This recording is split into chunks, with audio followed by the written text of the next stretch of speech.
Paddy Power, sponsors of the Road to Cheltenham. Hello everyone, welcome to Road to Cheltenham. We are at Cheltenham ahead of their meeting tomorrow, their December meeting. 2 days of excellent action, and first we have got an hour of excellent conversation here on Road to Cheltenham. I'll shortly be joined by Ruby Walsh, and we'll be talking about a division that saw quite a bit of upheaval over the weekend, the 2-mile chasing division. Also talk about the other established chasers, implications for the King George and potentially the Ryanair beyond that. We'll also be talking about that division that keeps on giving us news, the 2-mile herding division, and the novice chasers and the novice herders will also get a look in. But we'll also be looking forward to your views, what you think about the action you've seen in the past week and also coming up this weekend. And to that end, let's go and join Josh Dacey. Yes, Lydia, we're looking forward to hearing your views at home, this time on the 2-mile chasing division, the Queen Mother Champion Chase around this incredible racecourse come March. Will be fascinating. Il Etait Temps has put himself on top of the pile after an imperious win in the Tingle Creek. Is he your idea of the Champion Chase winner? Majborough's jumping needs to improve, but if it does, he's right in that picture. Will they get a run in to Marine Nationale? Is Sir Gino completely out of the picture? So many different conversations that we need to have, and we want to know your opinions back home. Hashtag Road to Cheltenham on Facebook, on Instagram and X. We want to hear your opinions. Get them in. You've got about 45 minutes and I'll see you then.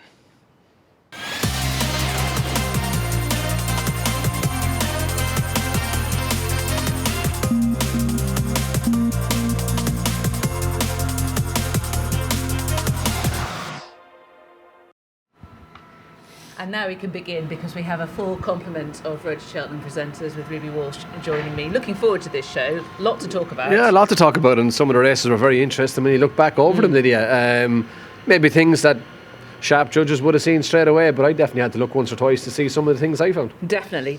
And I'm really looking forward to analyse this. It's coming up later on. It's going to be Ruby's view on Majborough's jumping, but we're going to dive straight in with the established chasers, and we're going to start at Sandown on Saturday in a comparison with how the Tingle Creek was run with the established chasers versus the novices headed by Lulamba and the Henry VIII.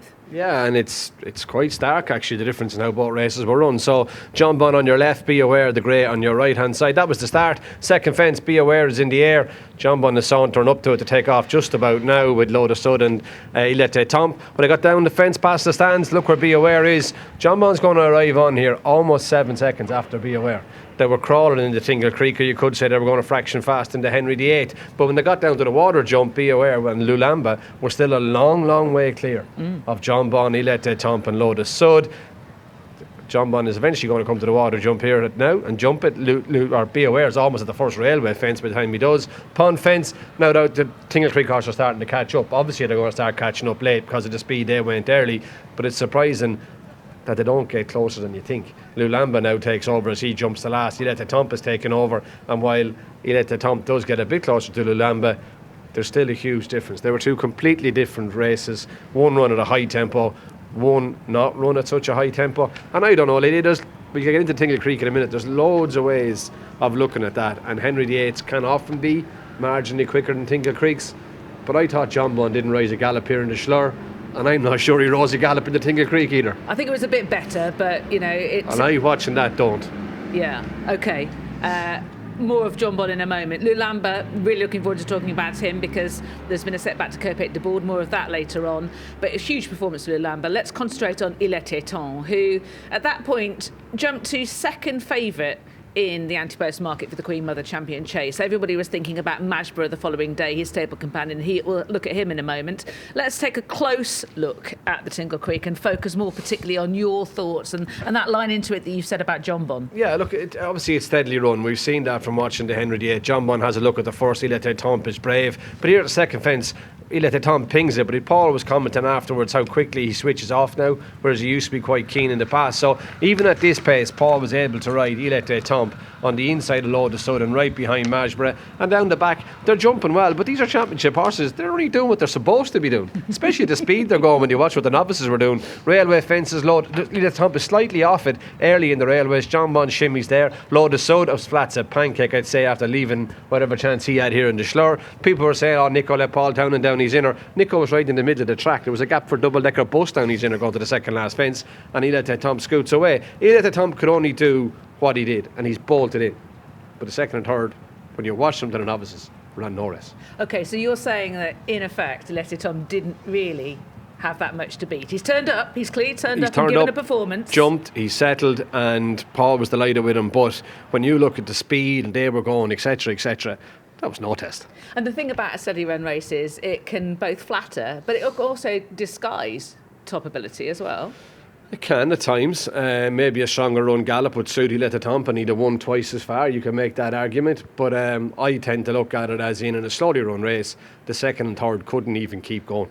I'm more towards you in that particular argument. Time form are quite impressed. They have Il Etait Temps £7 higher than Marine Nationale, £8 higher than Majborough. Indeed, they only have Galopin de Champs higher rated of the current chasers in training, equal to Factor File, and I know the way that you're thinking. And the point I would make is that Il Etait Temps is the only one who's achieved that rating on this season's form. Right. Paul Tannen said afterwards... What difference does it make? Well, some people out there like ratings. This is a broad church Never show. going to run It's a broad church show. Paul Townend said afterwards, he was talking about the improvement he perceives that the horse has made, particularly over fences. And he says he's grown up in the fact that you can ask him for a jump early and you're not setting him alight by doing that. He'll come back to you. Do you recognise that? Yeah, you can see that at the second fence. That's why we showed it after the ditch when he pinged it and landed inside load of sod. They weren't going quick. In days gone by, he'd have come alive. He didn't. He stayed just inside load of sod, probably a head behind him, and he's relaxed behind Jonbon. He wasn't that way when he was younger. And in fact, we look at him in the Triumph in a while, but like he was very free. He's much more relaxed now. Yeah, and Willie Mullins has made a similar point as well. The thing that people will be thinking about is Il Etait Temps' record at Cheltenham. I remember we looked at it going into the Arkle when he ran into the Arkle, eventually finished third in that race. We looked at his run in the Triumph and in the Supreme. So is there anything about this place that doesn't suit Il Etait Temps in your view? No, but what you don't know about Il Etait Temps is the pace of it. Now, maybe you could argue from Sandown last year in April time, that was a really strongly run race and he jumped really well with Danny, but like, you can't go off to Tingle Creek and say he's a brilliant jumper, because in the Champion Chase they're going to be going 5 gears faster than they were going. So no, but when you look at him, the Triumph, he was just too free. Way too keen with Danny. You looked at him, you see him down the inside here, like, I mean, no one going to win this route, Danny or Il Etait Temps, and he was just mad, way too free. That was as a juvenile. He wasn't even wearing a hood back then, which he wears now. So you can't say, well, that's how he ran the Triumph. He was just too free in the Triumph hurdle. He came back in the Supreme and he made a mistake here at the fourth last hurdle and gets behind Marine Nationale. But then he switches out here, and when he switches him out, he comes alive as you're climbing, and he ends up running his race up the hill. He goes up by Marine Nationale and ends up upsides nearly Factor File. And in the Arkle, he made 2 mistakes, which were both at the ditches. Yes, I was going to ask you about that. He made 2 mistakes at the 2 ditches here in the Arkle, but since then he hasn't missed a beat. See how he moved his feet there at the last when he won over 2.5 in entry. This is him at Punchestown beating Gaelic Warrior. This is him beating Jonbon last year in April. He's definitely become a better jumper. From the Tingle Creek, we know he can quicken up. That's about all we learned last Saturday. So is there anything about the ditches then at Cheltenham we should be worrying about? No, obviously ditch boards in the UK are different to ditch boards in Ireland. There's a higher ditch board in England. They're almost a foot tall, so he probably hadn't jumped an English ditch before he ran in the Arkle. Different takeoff board. He jumped 2 in the Arkle. He had no problem with Liverpool. Okay, so you're seeing that as all part of the learning progress. curve. Yeah, okay, all right. What will he do next?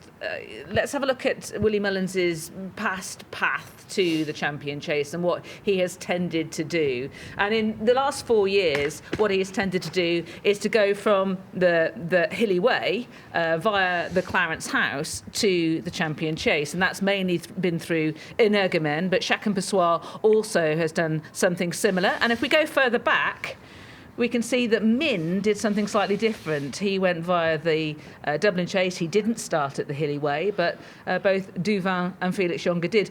Interestingly also, in the case of Chacun pour soi, Duvin and Felix Younger, they had 3 pre-Champion Chase runs, whereas more recently it's tended to be 2. Yeah, that was probably the change with the DRF was brought in. The Tide Cottage was moved, which made it a bit different. And I'd say at the time they were having 3 runs and none of them were winning Champion Chases. So Willie Mullins had to change something. So he went back to 2 runs. So it went, if it was Hilly Way, but Il Etait Temps will be having 3 because he ran in the Clonmel Oil, so he had a run prior to the Tingle Creek. Yes. And then if wherever he goes, be it that he goes to Ascot for the Clarence House or the DRF for the Dublin Chase, he'll go to one. You'd imagine Majborough go to the other. Watching the way they jump, I'd say JP and Mark Walsh would like Majborough to go to Leopardstown going left-handed. But look, time will tell. We'll see how both of them are in January and make a decision. Yeah, okay. So it sounds like you're thinking Il Etait Temps likelier to go to the Clarence House. I'm only making that suggestion here now. What happens will only happen in time, and look, a lot will depend on how both horses are, ground conditions. They're the two races. You'd imagine Willie would be keen to split them and win both, and they would still look like his two big guns, depending on what Dynamo Blue does at Christmas. True, that's another factor as well. Jonbon then, I thought that he went a lot better for those first-time cheek pieces and moving from heavy ground, which he had here in the Schlur, to good to soft in the Tingle Creek. Do I think he's still a 2-mile chaser? No. But he'd won it, the speed he was going. He'd been 25 lengths behind Be Aware. Or more. He'd want to have, at the speed they were going early in the Tingle Creek, he'd want to have looked happy. He'd be going faster at home. Completely unproven to you then? Completely unproven. It was a walking race. Okay. Nicky Henderson afterwards talking about maybe Clarence has maybe 2 mile 5 for the Ascot Chase, something like that. What would you do? Possibly, but I was a huge Jonbon fan. I was Jonbon all the way here last year, and I was very disappointed with him in the Schlur, and I don't think he showed me any more in the Tingle Creek. They need to spark some magic with him now, in my opinion. He also, when he was talking about maybe Jonbon to go to the Clarence House, that was when he was wondering what Willie Mullins was going to do. Nicky Henderson also said, but we might have something else sat in the background, you never know. Depends, that's Sir Gino, isn't it? It's got to be, hasn't it? And I can't think of anything else unless there's one hidden somewhere in 7 Barrows that we don't know about. And we'll come back to Gino later in the programme, and that would be presumably it would have to be if he missed Christmas for whatever reason, because Nicky Henderson's made the point that he's going to allow the races to come to him rather than force the horse to get to the races. Well, he's not going to want to take on no, but the other side of that coin is it's 2 weeks to 15 days to Boxing Day. You're going to know in the next 7 days whether they're getting there or not. It's like their preparations will all have been up this morning for Christmas. So if his preparation didn't go up a gear this morning, he's not going to make Christmas. So Jonbon, is he going to be moved around? Has he sort of dropped down in the ranking order? So he's going to be pushed around in terms of the rest of his campaign by other horses? No, do you think? You wouldn't. You'd imagine with connections, you think, right, how do we have a big day? And to me, if you're thinking, how do we get Jonbon to have one last hurrah or one big day? To me, you go back to the drawing board and you aim him at the 2.5 inch. Okay, that's exactly what I would do. Yeah, you nail your colours to the mast, and that's part of training, that's part of planning, that's part of seeing the big picture. But from what I've seen of Jonbon this year, that's what I'd be doing. Yeah, okay. And how about Lotus Sud? Immediately afterwards, Dan Skelton was saying, I don't think we were at our best, and he was just a bit flat, and his conclusion was... He told us that here, didn't he, after the Schlur? He did, after the Schlur. He said we had him ready, and he also said that he thought in his novice season it was a mistake to win at Warwick between the Henry VIII and Cheltenham last season. And so he's now saying that he thinks that freshness is the key. I'm not convinced. I just think the horse isn't good enough. I don't think he showed up either. I think he was flat as a pancake. I question whether he's still good enough or not, but I think he was flat as a pancake in the Tingle Creek. Yeah, okay. And Dan Skelton certainly is insisting not to forget about him. And this is a division where people often too easily forget about horses, don't they? Or we see horses popping up all the time. Yeah, it is. But I still think the one person who's probably happiest out of all of this and this whole conversation is Barry Connell. Once he's happy with Marine Nationale, he still probably has the best horse. There is Lotus Sud, and he is already, at least hails his Shaw Farm stud, enjoying a mid-season break. They didn't mess around, the Skeltons. He's already on his holidays. And it's a great time to be standing in the field, isn't it? It freezing cold and lashing rain. I'd say he's delighted with his break. But I'm just not sure about the freshness angle. I mean, there was improvement on his first 3 starts, and they came quite close together from the end of October to the Henry VIII as a novice chaser. Returned from the Great Wood, he pulled up. Was that at a level where he was too good for the opposition? Absolutely. And as soon as he stepped into the right opposition and had a hard race, he went backwards. That might be the same for the Schlur. When he got into a different level and he had to be at his best, he didn't get over it. It's easy sauntering around when you're top dog, but when you actually have to go and run a race, it's a bit different. I take that point. There is nuance and context involved in it. I mentioned the movement in the market and the upheaval in this division, and this is what was going on in terms of the ante-post market for the Champion Chase. And I just thought we'd show this because it tells you the tale of the weekend, doesn't it, in terms of what happened with Il Etait Temps steadily going in, and then, as we're about to see, what happened with Majborough. Yeah, what happens in Majborough. Look, in Marine Nationale, providing Barry Connell is happy with him, he's still the top dog. and he still sets the standard. So he's into 7-2 now. He's going to run at Christmas by all accounts, and it'll be interesting to see what Marine Nationale we see. But look, Majborough went in and went back out. Is 5-1. I wouldn't think it's an overreaction from what I saw, would you? No. I mean, I'd still believe that there are reasons to get Majborough back. The thing that, I mean, I know you've just discussed Il Etait Temps and Cheltenham. The thing that both Marine Nationale and Majborough have already in the book over Il Etait Temps is proven festival form. Yeah, but Majborough has it on the new course in a Triumph Hurdle. He got beaten in an Arkle on the old course. So his festival form is as a 4-year-old in a staying contest. Has he got form at championship level?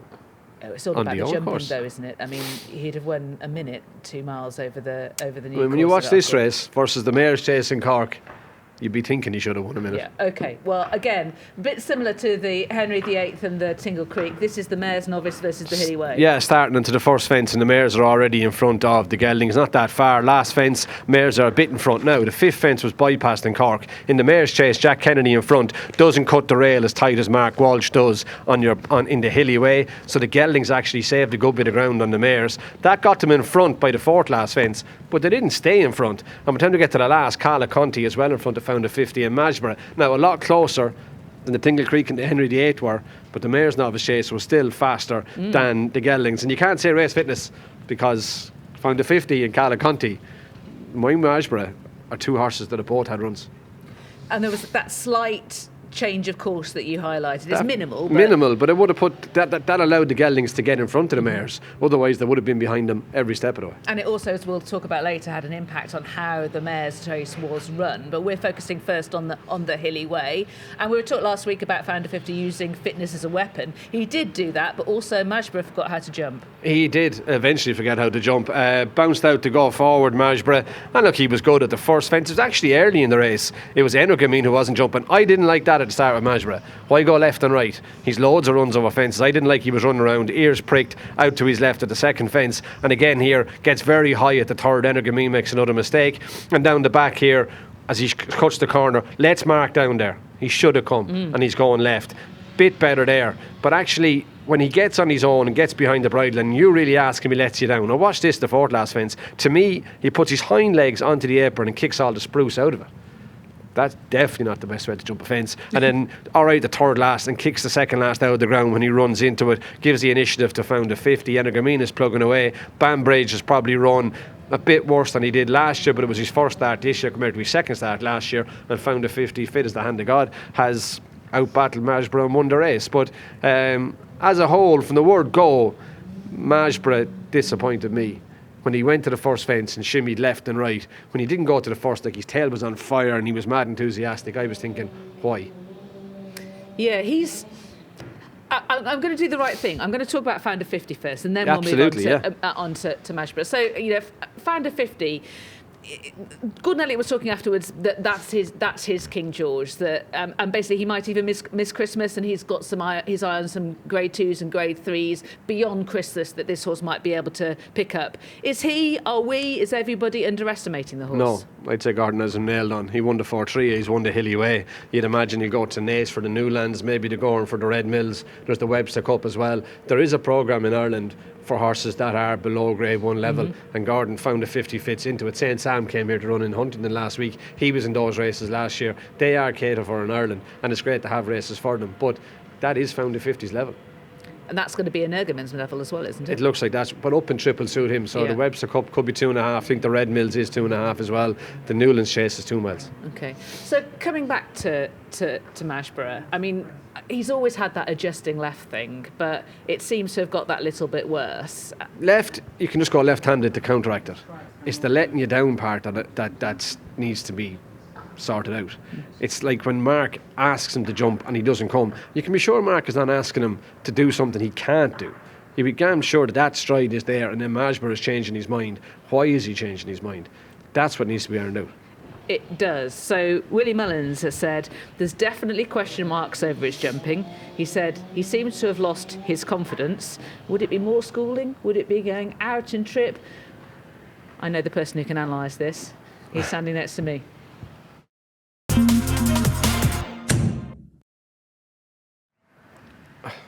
Well, I can analyse it, but I only have a theory like everybody else, and I won't be putting it into practice. But Majborough, and we look at all these different mistakes, and you watch what he does, and most of them are quite similar. Let Mark down there in Cork when he should have come. Goes to the second last, doesn't move his feet when Mark asks him to come back a little bit. You watch his other mistakes. Here he is in Cheltenham, last ditch. He should have shortened or else let fly. He didn't either and bunny hopped it. Keeps galloping here at the second last and in Cheltenham. Punches down last year off to his left, doesn't throw the shape behind. Now, a lot of these races, he seems to be in front on his own with his ears pricked. Now, I know the second last in Cheltenham and Cork he wasn't, but all those other races, he seems to be idling on his own. This is what he can do when he's competitive.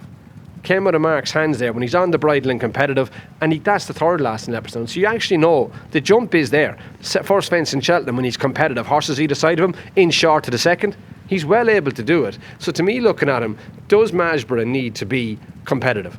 On the bridle, really competitive. He wore earplugs. I think at Cork, maybe he wore them here in Punchestown, I'd be taking them out. But I think Majborough needs to be competitive and needs to be in your hand, and really in your hand, so that you're supporting his hind end, that he can either shorten himself or let fly if he wants to. But I think when you really ask Majborough, he lets you down. So I would be going the opposite. Even here at the third last, Mark doesn't fully throw the kitchen sink at him. He squeezes him into it, and Majborough comes out of his hands. I think that's the answer, but that's only a theory, and until you try it, you won't know.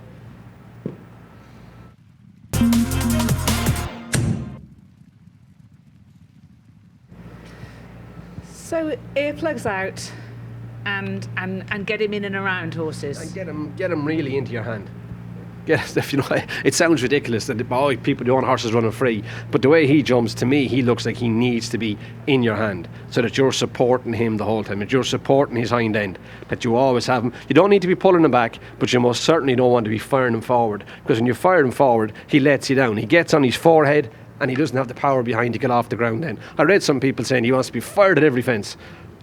Best of luck. I wouldn't fire him at a fence for diamonds. Okay. A lack of power behind? No, you got to support him to give him the power behind. Right, okay. Different horses, different shapes. You got to support him to keep the power behind the saddle.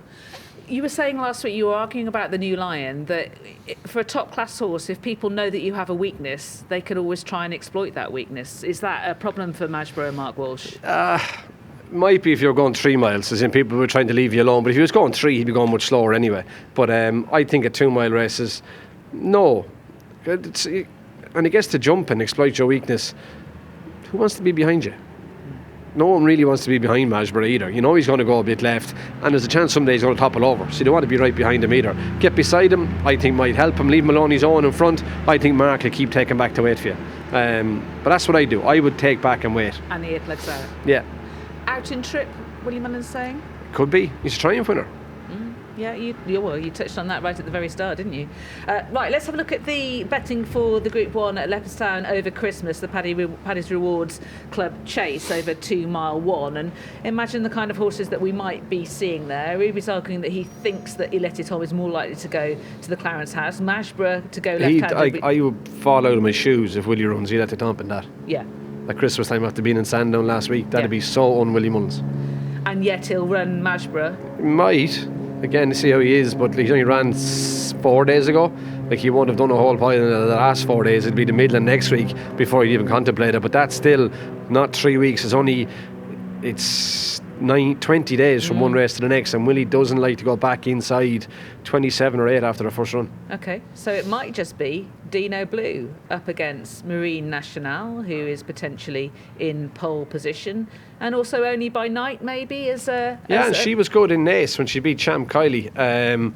So she was, and look, at the time Gavin's horses weren't exactly winning hand over fist, and this filly managed to go and win. Dino Blue was unlucky in the 4-3. She should have beaten Found a 50, and Marine Nationale, look, all systems going with him. He's the champion chase winner. He very much is. And let's take a look at the Ryanair betting now. We've already talked about it in passing. Factor File 2-1 favourite here. Django By, who runs in the King George's 7s. Gaelic Warrior, ditto 8s. Ditto the Jukebox Man as well. But Majborough's there. I suppose there's potential. Jonbon is there. We've got a few of them hanging around in this division. Nergaman isn't even quoted. No. He just hasn't been the same horse for me since he had that year off. No, I didn't think watching them in Cork last week. There's your Ryanair winner, so. I didn't notice he wasn't quoted. Watching Banbridge in Cork last week, he put up a really good performance against Energamen this time last year. It was his second start back. He was pretty close up when he unseated his rider at the last. This time around, what did you make of it? Probably wasn't as good a run, but he'd come from I think it was the 4-3 last year to the Hilly Way, and this year he didn't make the 4-3. So I can imagine he's going to go back to the King George, but was it the 2 runs was the winning of the King George for him? Only time is going to tell. Yeah, a similar performance in the 4-3 to the performance in the Hilly Way, and I guess he then went and ran big in the Hilly Way. But yeah, it is a question mark compared to the King George of last year, and it's a tougher King George. Here's the betting for it. I mean, this is much deeper than last year, isn't it? Much, much, much deeper. When you had an underperforming Il Etait Temps this time last year, and now you've got Gaelic Warrior. That betting though is assuming that Factor File is not going, isn't it? I wouldn't imagine. Would he be that price if he was running? I wouldn't have thought he would be. So I wouldn't. Jello at 8-1 after winning the Peterborough. Fast or Slow has come in a few points. He was the value each way, but Martin Brazel hasn't committed him as to where he's going. Kind of looks like he's waiting to figure out where Factifile is going, doesn't it? One thing I would also add about Banbridge, I guess, it was soft ground, wasn't it, at Cork? And he would like it a little bit sounder. So, maybe. He looked, I was in Cork, he looked a picture in the paddock. Right. Even for a Chestnut at this time of year, the gleam off his coat, he looked incredible. Okay. You just mentioned Jello. Let's have a look at the Peterborough Chase win. And there is a jump in this win that I absolutely love. You loved it, so when we get around to it, you can talk about it. But look, he sat upside St. Sam, who never rose a gallop. He was beaten at the back of this fence, St. Sam, under Harry Copton. Hitman, and he's outside.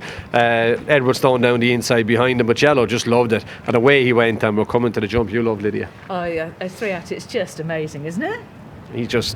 That's how horses are supposed to jump. Yeah. Yeah, if you could just show them all a video of Jello at the third last, that's what you're supposed to do. Just do that. I was watching at home. I generally rewound it and watched it about 5 times. He was most of that, and he saunters down the straight. It was a good performance from him. He likes a good dig in the ground. He's a good winner. Right-handed suits him. He's won it over the distance, won the Charlie Hall. He's going to King George, is he? Yeah, he is. Yeah, he's entitled to it. Yeah, he's absolutely entitled to it. And obviously, Venetia Williams has got a good record. She's won it with Teton Mill in '98. L'Empresse has run really well for a couple of times third and would have been second that time that he tipped up at the last as well. Actually, he runs at Cheltenham this weekend, tomorrow, I think.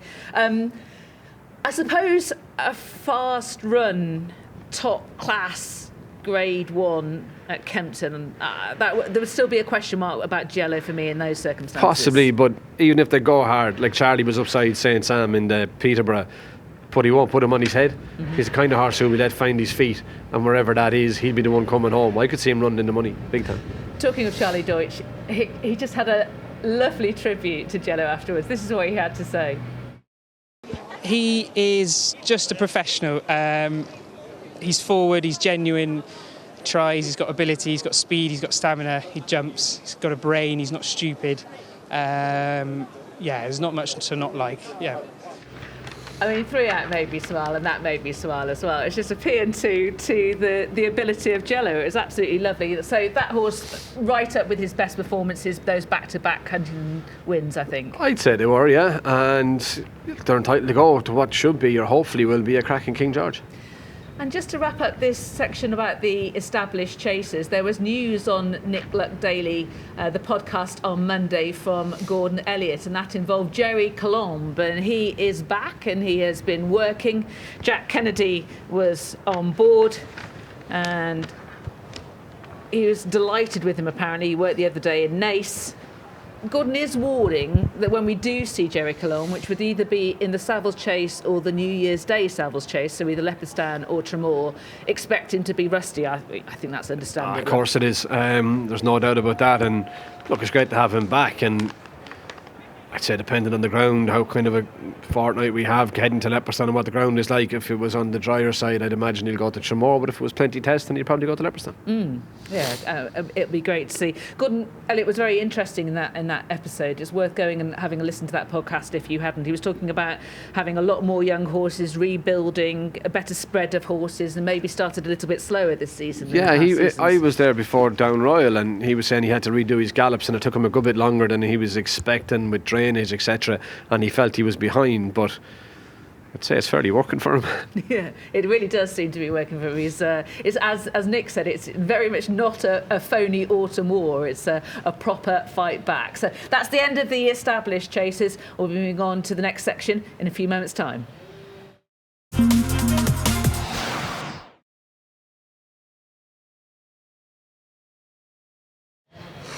Right, the 2 mile hurdling division is the drama queen division of the season so far, isn't it? There was no 2 mile hurdle race last week. We didn't, but we had a lot of yak. All right. We had a lot of yak. And we'll start with William Money. Yeah. Barry Connell said he's had another setback. He's pulled out of his box lame, which means he misses Christmas. He's not going to be running at Leopardstown in that race, and that's got to be a little bit of a concern, hasn't it now? Two intended returns? It is, yeah. Disappointing for Connections, obviously, and they're aiming him at the DRF now. It'll be 1 run out of Novice Company to go and win a champion hurdle for him. Great run in last year's Supreme behind Kopek Des Bordes, but look, you just hope he comes right. I mean, they're the kind of horses you want to see stepping into that division, so hopefully he does come right. 1 run out of novice hurdling into the champion hurdle. How much would that have worried you in that situation? Sure, it wouldn't be ideal, but if it was the only ride you had, you'd be happy to have it. So you'd be expecting to see him in the Irish champion hurdle, essentially? You would, yeah. Like you would, but ideally you'd love a horse going to Cheltenham that had 2 or 3 runs and had proven himself to be in good form, regardless of what he does going to the Irish champion hurdle. If he has a real hard race, being at his first run of the season, does he recover in time for Cheltenham? It just makes a lot of things more difficult. Yeah, and he drifted in the betting as well, just on the basis of that, quite a bit. He also, that news also had consequences. This is what Gordon Elliott had to say to Gary O'Brien on Sunday about brighter days ahead.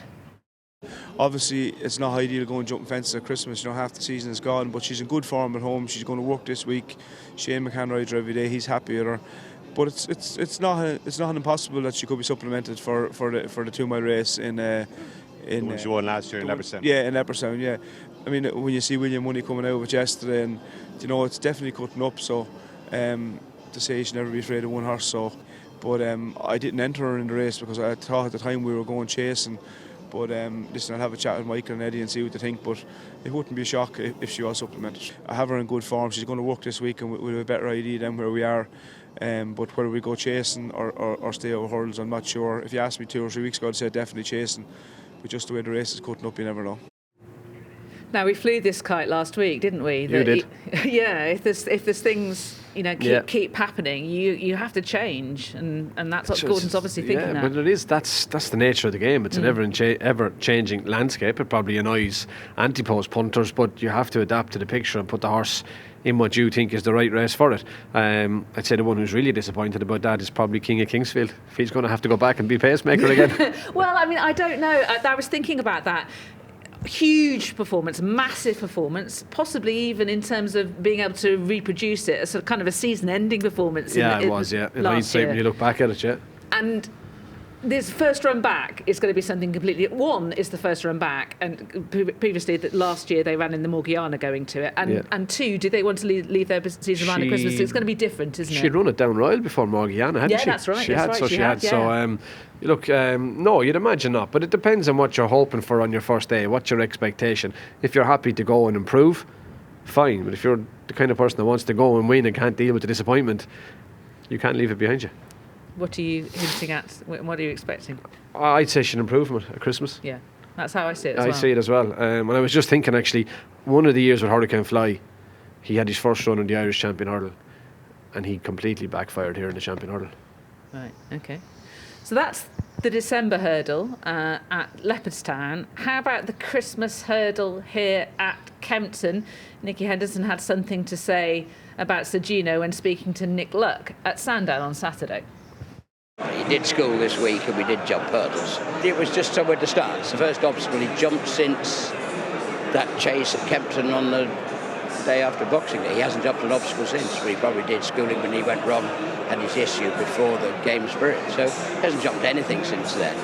So we schooled him over a hurdle, yeah. I think the Christmas hurdle is probably, we know that Constitution Hill is not going to go there, I think, and therefore, the race is wide open. And I think it's a nicer way to start Sir Gino off on this new expedition. After that, what happens, I have no idea. So, if we see Sir Gino at Christmas, if he is ready, and the fact he scored over a hurdle, it's going to be in the Christmas hurdle, not the Desi. We kind of thought that, didn't we? We did, yeah. Did Nicky remember that was a handicap when he suggested a Desert Arkle? I'm not so sure he did. And then we have some extra news as well involving Josh Stacey. He went to see Dan Skelton and had a chat about the new Lion. This is what Dan had to say. I just feel like the position that we're in, we have to make sure that the next race is super smooth, and the best race to make sure that it is super smooth, or to give it the best chance of being that smooth, is the International. If something negative happened at Kempton, because there's more emphasis on speed, and I feel like he is a bit better going left-handed as well. So if something negative happened there, I then need to put back together two negatives rather than the one that we have at the moment, which is ended up falling 2 out. So I think we can put all that together quite neatly in the International. And the positive from Newcastle was you now think he's a proper 2 mile hurdler. Yeah, we do. Like he showed great pace throughout the race. He skipped over the first 3. Had a bit of a jink at the 4th. We feel that was because the hurdle was hidden behind a fence and there was no hurdle rail keeping you out onto the hurdles track. A few horses on the day did it, actually. If you look back through the rest of the racing, I've no interest in listening to people telling me that was a kink in him at all, because I know the horse with respect better than anyone who's said that. So he's 100% straight, our horse, and he would never have not jumped that hurdle. So great to see the new Lion back schooling, and Dan reporting that he's attacking his hurdles after that tip up in the fighting 5th. And Josh will have a full feature from Dan's later on in the coming days here on Racing TV. Interesting, that assertion about the look at the 4th in the fighting 5th. I went back and had a look at the other races at Newcastle that day, and there are 3 other horses that day who do it. A couple of maiden hurdlers in the opener, one of which is the winner ridden by the Skeltons. So obviously they were aware of it then already, and also an inexperienced horse later on. The handicap hurdlers go straight past, so I agree with him. There might be something in the sighting of the hurdle, but it was the inexperienced horses that had a look, not so much the handicap hurdlers who went straight past. It's history now, anyway. Yeah, it is. It's interesting he's not going to Kempton, though. Well, it made me wonder about that, the sort of and the worry about the speed test of it. Well, he's going to be untested going to the Champion Hurdle, and that's fine. Of course, you can be untested, but he will come here to the Bula. I was wondering what name we were calling it these years. He'll come here on the new course, saunter around. You won't be asked any questions. He'll have a lovely experience. What happens in the Champion Hurdle when he gets really tight and really fast? Is he going to know? Yeah. Different folks, different strokes. Element of saying he doesn't necessarily think that he likes going right-handed quite as much as he likes going left-handed as well, but I think that's a fair point, and it's a standing joke. If you're wondering why we're calling the International the Bula, it's a bit of a standing joke on this programme. Get with the programme. Right, news from Alexei as well, or about Alexei, from Joe Dysart, and again, focus on the Christmas hurdle at Kempton, because the new Lion, another knock-on effect, isn't going to Kempton.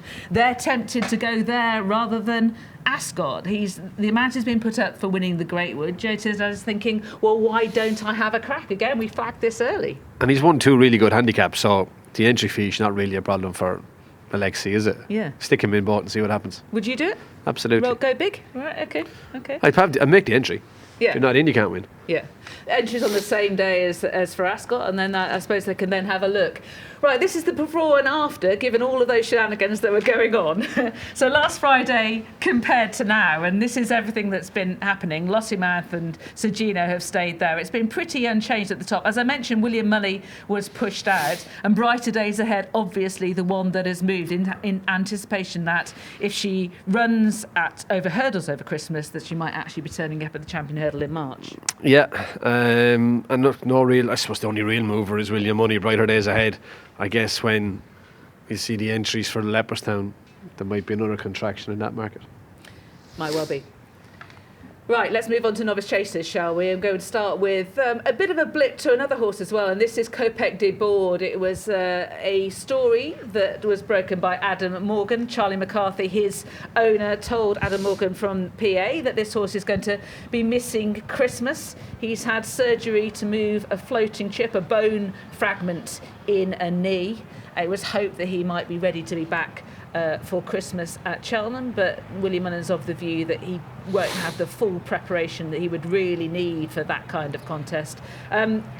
Wasn't off his knee, it was off a splint bone actually. Oh, was it? Sorry. Yeah, so it wasn't his knee, because a knee would be a worry for anybody, but no, it wasn't. It was off a splint bone. But yeah, and look, he would have had to step up this morning for Christmas, and he wasn't ready to do that, so he's not pushing him.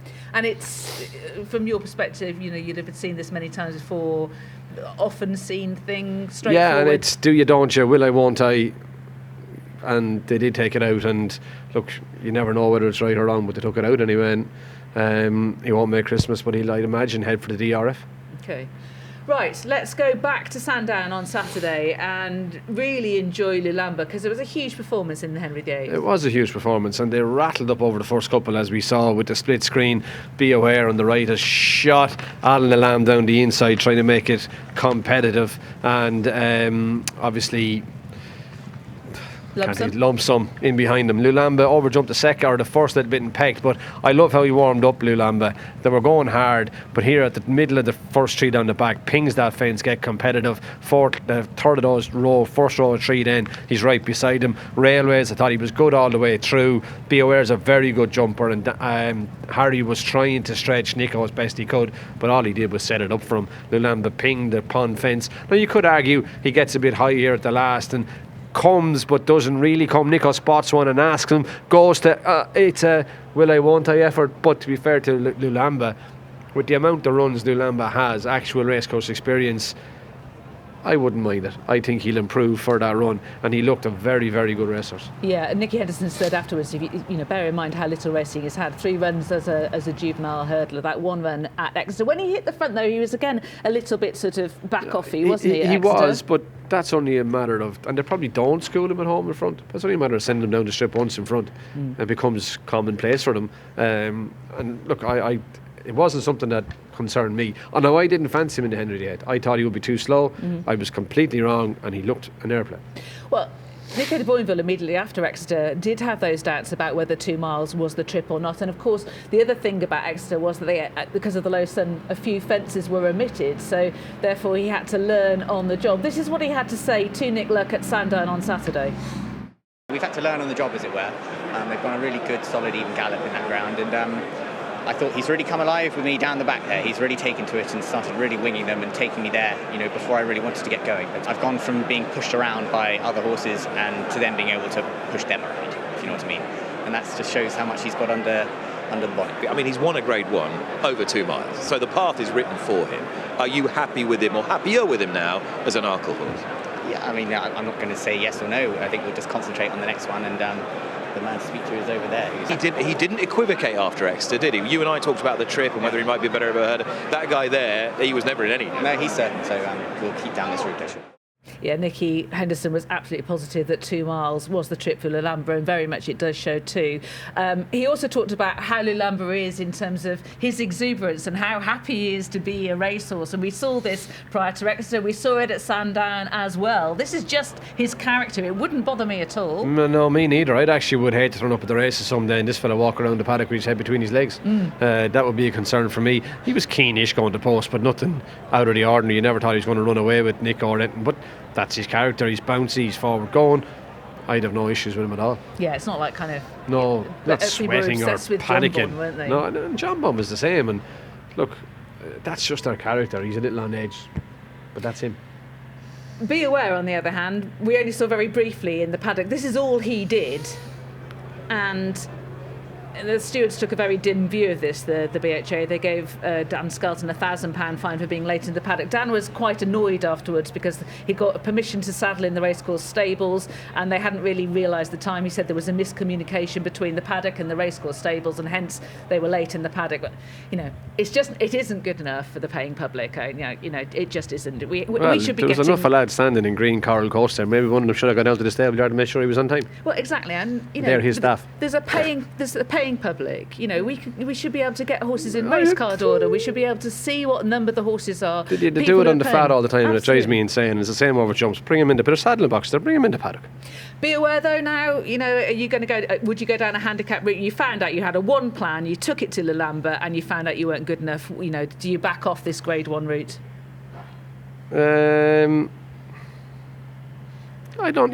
He's a really, really good jumper. It's probably a really big race in him. But I wonder. I'd probably stick him in the race at Kempton at Christmas and see what's in it. He'd take some following around Kempton, wouldn't he? The wayward lad, yeah, I can see that. Okay. And how about Lump Sum? Bit disappointing. Very disappointing. Yeah. But obviously you run into Di or Sam Thomas's other horse at Kempton. Steel Alley. Steel Alley, yeah. He looked a fair horse as well. Yeah. Okay. Esher Novices Chase run the previous day at Sandown over 3 miles, and Salver stepping up to 3 miles. Yeah, and I thought Caelan Quinn gave him a good ride, stepping right up to 3 miles, anchors him down to the first here. Watch how he runs him in really deep, holds him, and that's just to switch him off, and he gets him right to the bottom of the fence. Now, Diane Quest in front, a bit like the last Grey Novice we were watching of Skelton's. This is a brilliant jumper as well, Diane Quest. Caelan got Salver to switch off, started popping away, and as the race warmed up, then Salver's jumping warmed up. But Dan, in fairness to him, Harry even, in fairness to him, was well aware of how good he was jumping. And from the time he faces down the back here after Salver lands in last there, Harry starts to apply the pressure at all the jumps, but Salver matched him through the 3 railways. Harry got 3 brilliant jumps, so too did Caelan Quinn. So when they came away from the railways, Caelan had moved through onto his tail. But look, it was a really good performance from Salver, who's bolted in. The runner-up, you could see landing a big stay in handicap. He's a good jumper. And more in Salver yet? Definitely more in Salver. It was a really good performance. I love the way he jumped, and now he's learning to settle and do things properly. He has to be a better horse. Okay. Sticking with our novice chasers then, I'm going to take you to Navan, and where Predator's Goal beat Slade Steel. Yeah, a huge field beginners chase last Saturday at Navan, over 2.5 miles. Fanned out across the track. The ones that counted were handy down the inside. Predator's Gold, Slade Steel, Wingman, Carla 2L. Wingman was very slow at the second. Ballybow was up there as well. There was nothing too dramatic about this. Having said Slade Steel jumped well, so too the Ballybow. Wingman got involved. And from the third last, you thought Slade Steel is back to himself. Looked like he was going to win, but a good jump 2 out from Predator's Gold, who'd been off the track for a long time, got him back in front, handed him the advantage, and they pulled well clear of Wingman, who was given a rating of 140 odd, I think. Yes, nice performance in the end. That was Predator's Gold and Slade Steel. Slade Steel obviously in his second season as a novice chaser.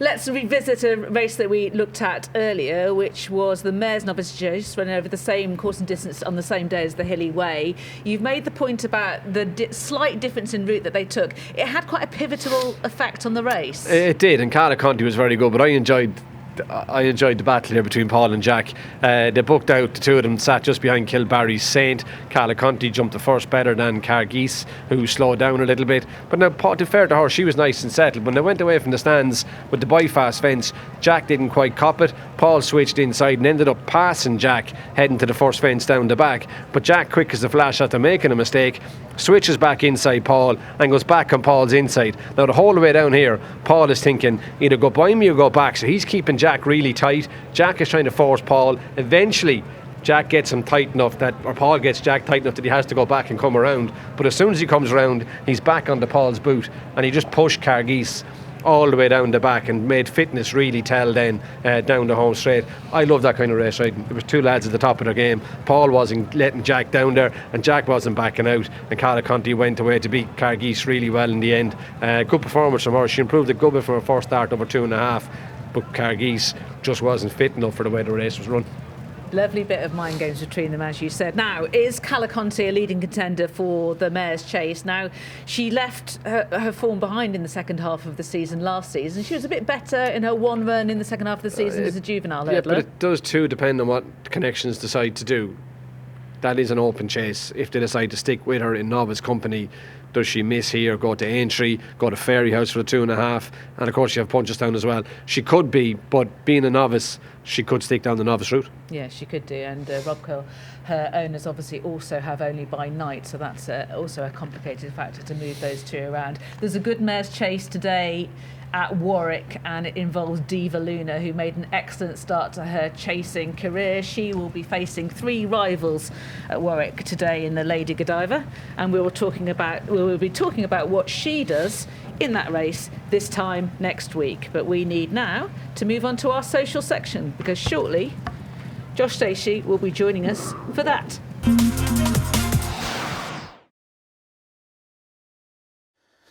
All right, lads, it's been a long day. last thing, our ad slot for the road to Cheltenham. Patrick, I want you to look into that camera there and say, hi, I'm Patrick Mullins and he's Ruby Walsh, and if you enjoy his analysis on Road to Cheltenham, you might like Paddy Power's From the Horse's Mouth podcast, updated weekly and available wherever you get your podcasts. Very straightforward. All right, sounds easy. Ruby, all I want you to do is look happy and smile. So, Patrick, if you give it a go in your own time, that'd be cool. Hi, I'm Ruby Walsh, and that's Patrick Mullins. No, okay, you can't even get your own name. Amateur jockey, amateur broadcaster. I don't know what that is. Forget about it.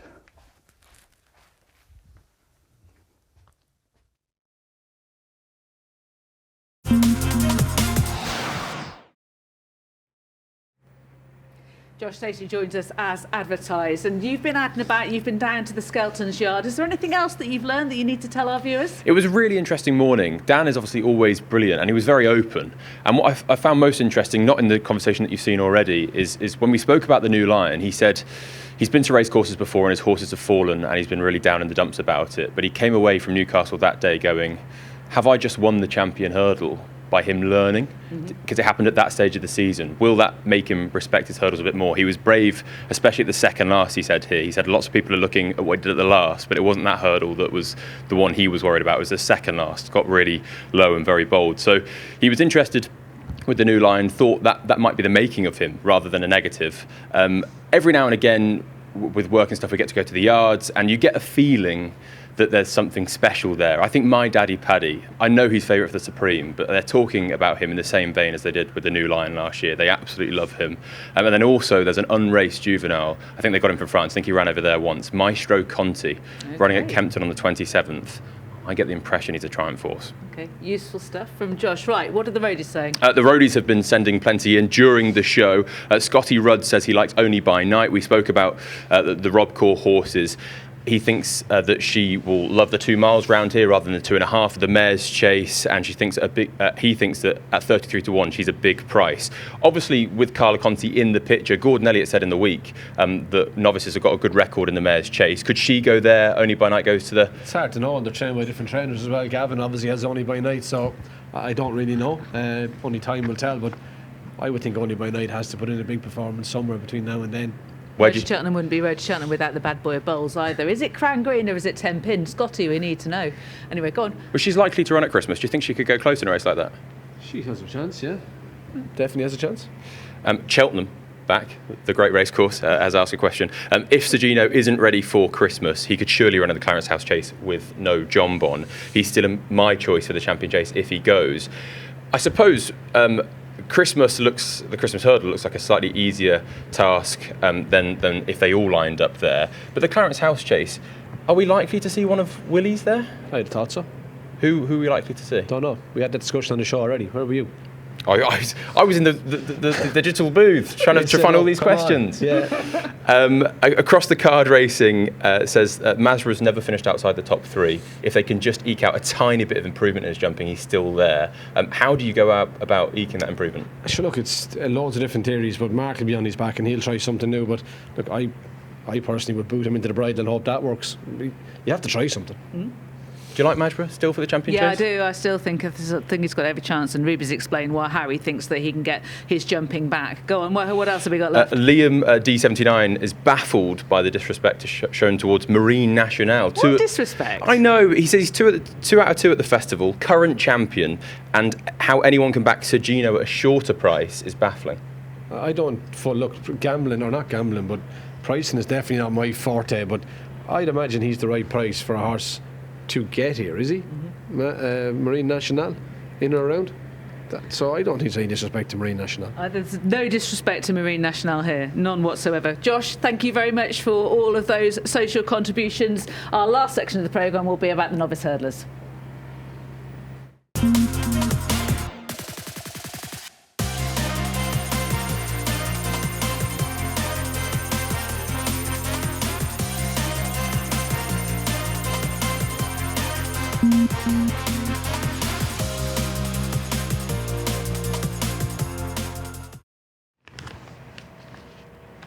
There are a couple of performances I really love from last weekend, and we're going to start with Hurricane Pat in the listed Claremont Novices Hurdle at Sandown. I really like that. I mean, this was a deep race. They were all unbeaten on over hurdles going into this. I like the way Hurricane Pat did it too, settled well down the inside. Obviously it was a good weekend for the Moors and Cale and Quinn. All of these horses jumped really well, bar the one, not the one in front, the one that Gavin Sheehan was riding, started to go a bit left down here over the two hurdles at the bottom of the back straight. But this horse comes on the outside on the Cale and Quinn like he's just joined in going to the second last hurdle. Love the way he pinged the last and powered up. Sora Glory was disappointing in the yellow sleeves, the red cap, but it was like he was really taken. He was a really good performance, wasn't it? Yeah, it was really, really and good. They were all had form behind them. There Definitely. looked to be a bit of depth in it. And it was fresh perspective. I just had to look him up. The one they're going out to his left and might be better going left-handed. Let's go to Navan and Road Exile winning. Yeah, and it's not so much they could have picked anything from Navan last weekend. Road Exile booked out in front, Cabana in Ed Ware's colours, the red sleeves, the red cap, sat in behind them. Typical Irish maiden hurdle, only a couple counted and they were to the fore all the way. But what I really liked about Gordon Elliott's horse, after galloping along in front, flattened the fourth last hurdle, I loved him all the way home. And when he started to pick up with Jack Kennedy down the straight, jumped that Road Exile, Cabana gets by him, he starts to pick up now.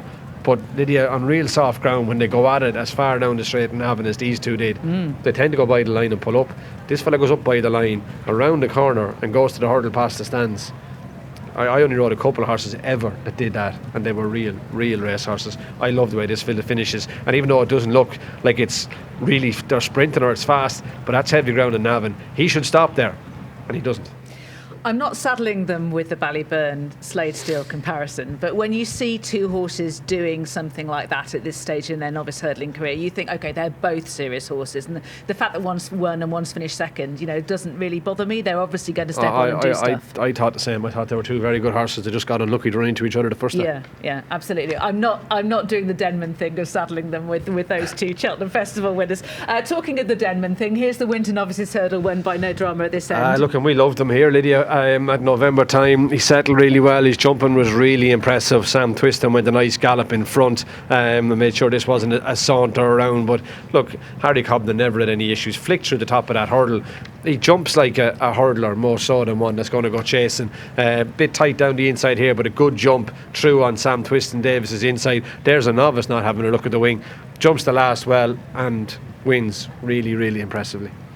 Okay, so we should say that he's had an average speed loss of 1.94 miles an hour, and that puts in the top 15% of the most fluent performances of winners of Class 1 hurdle races in Britain and Ireland since March 2023. So he looks top draw, he is top draw, and this is what Harry Cobden had to say afterwards to Nick Luck.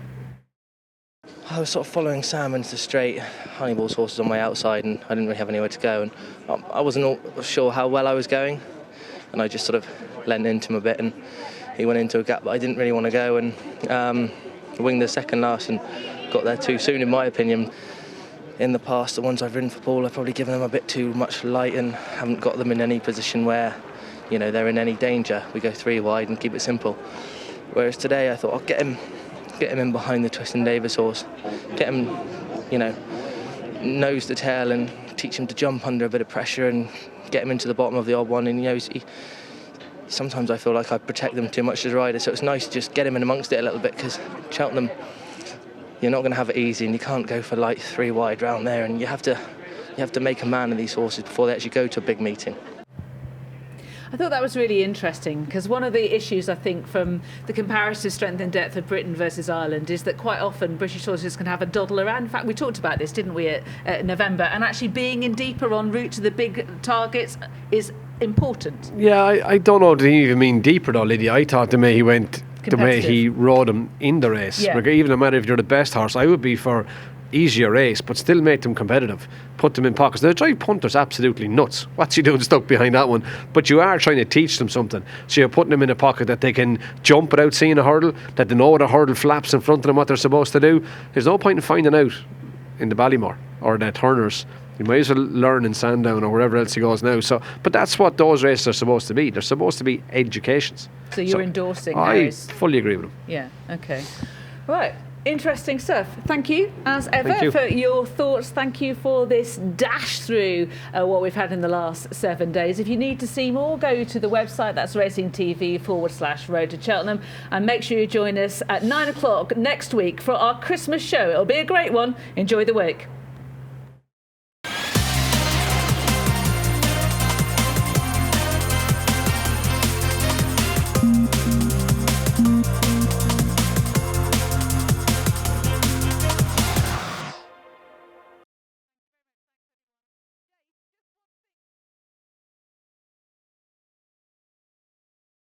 Paddy Power, sponsors of the Road to Cheltenham.